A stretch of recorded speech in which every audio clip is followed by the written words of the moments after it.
Epístola de Paulo a Tito. Capítulo 1. Paulo, servo de Deus e apóstolo de Jesus Cristo, segundo a fé dos eleitos de Deus e o conhecimento da verdade, que é segundo a piedade, em esperança da vida eterna, a qual Deus, que não pode mentir, prometeu antes dos tempos dos séculos. Mas a seu tempo manifestou a sua palavra pela pregação que me foi confiada, segundo o mandamento de Deus, nosso Salvador.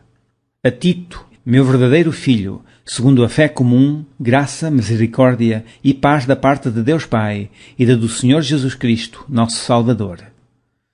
Por esta causa te deixei em Creta, para que pusesses em boa ordem as coisas que ainda restam e de cidade em cidade estabelecesses presbíteros, como já te mandei.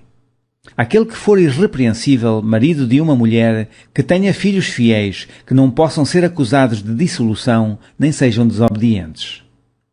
Porque convém que o bispo seja irrepreensível, como dispenseiro da casa de Deus, não soberbo, nem iracundo, nem dado ao vinho, nem espancador, nem cobiçoso de torpe ganância. Mas dado à hospitalidade, amigo do bem, moderado, justo, santo, temperante, retendo firme a fiel palavra, que é conforme a doutrina, para que seja poderoso, tanto para admoestar com a sã doutrina, como para converter os contradizentes. Porque há muitos desordenados, faladores, vãos e enganadores, principalmente os da circuncisão, aos quais convém tapar a boca, homens que transtornam casas inteiras ensinando o que não convém, por torpe ganância. Um deles, seu próprio profeta, disse: os cretenses são sempre mentirosos, bestas ruins, ventres preguiçosos. Este testemunho é verdadeiro. Portanto, repreende-os severamente para que sejam sãos na fé, não dando ouvidos às fábulas judaicas, nem aos mandamentos de homens que se desviam da verdade. Todas as coisas são puras para os puros, mas nada é puro para os contaminadores e infiéis. Antes o seu entendimento e consciência estão contaminados. Confessam que conhecem a Deus, mas negam-no com as obras, sendo abomináveis e desobedientes e reprovados para toda a boa obra. Confessam que conhecem a Deus, mas negam-no com as obras, sendo abomináveis e desobedientes e reprovados para toda a boa obra. Capítulo 2. Tu, porém, fala o que convém à sã doutrina.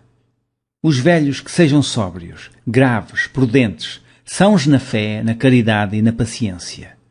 As mulheres idosas, semelhantemente, que sejam sérias no seu viver, como convém a santas, não caluniadoras, não dadas a muito vinho, mestras no bem. Para que ensinem as mulheres novas a serem prudentes, a amarem seus maridos, a amarem seus filhos, a serem moderadas, castas, boas donas de casa, sujeitas a seus maridos, a fim de que a palavra de Deus não seja blasfemada. Exorta semelhantemente os mancebos a que sejam moderados. Em tudo te dá, por exemplo, de boas obras, na doutrina mostra incorrupção, gravidade, sinceridade. Linguagem sã e irrepreensível para que o adversário se envergonhe, não tendo nenhum mal que dizer de nós. Exorta os servos que se sujeitem a seus senhores e em tudo agradem, não contradizendo, não defraudando, antes mostrando toda a boa lealdade, para que em tudo sejam ornamento da doutrina de Deus, nosso Salvador.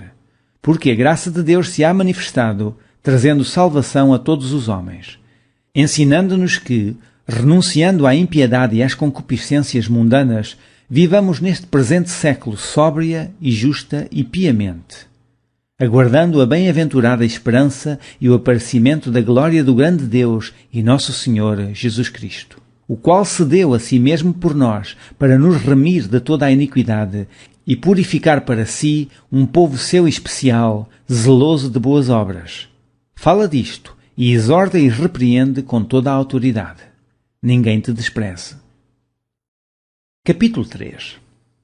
Admoesta-os a que se sujeitem aos principados e potestades, que lhes obedeçam e estejam preparados para toda a boa obra. Que a ninguém infamem, nem sejam contenciosos, mas modestos, mostrando toda a mansidão para com todos os homens. Porque também nós éramos noutro tempo insensatos, desobedientes, extraviados, servindo a várias concupiscências e deleites, vivendo em malícia e inveja, odiosos, odiando-nos uns aos outros. Mas quando apareceu a benignidade e caridade de Deus, nosso Senhor, para com os homens, não pelas obras de justiça que houvéssemos feito, mas segundo a sua misericórdia nos salvou pela lavagem da regeneração e da renovação do Espírito Santo, que abundantemente Ele derramou sobre nós por Jesus Cristo nosso Senhor, para que, sendo justificados pela sua graça, sejamos feitos herdeiros segundo a esperança da vida eterna. Fiel é a palavra, e isto quero que deveras afirmes, para que os que creem em Deus procurem aplicar-se às boas obras. Estas coisas são boas e proveitosas aos homens. Mas não entres em questões loucas, genealogias e contendas, e nos debates acerca da lei, porque são coisas inúteis e vãs. Ao homem herege, depois de uma e outra admoestação, evita-o, sabendo que esse tal está pervertido e peca, estando já em si mesmo condenado. Quando te enviar Ártemas ou Tíquico, procura vir ter comigo a Nicópolis, porque deliberei invernar ali. Acompanha com muito cuidado Zenas, doutor da lei, e Apolo, para que nada lhes falte. E os nossos aprendam também a aplicar-se às boas obras, nas coisas necessárias, para que não sejam infrutuosos. Saúdam-te todos os que estão comigo. Saúda tu os que nos amam na fé. A graça seja com vós todos. Amém.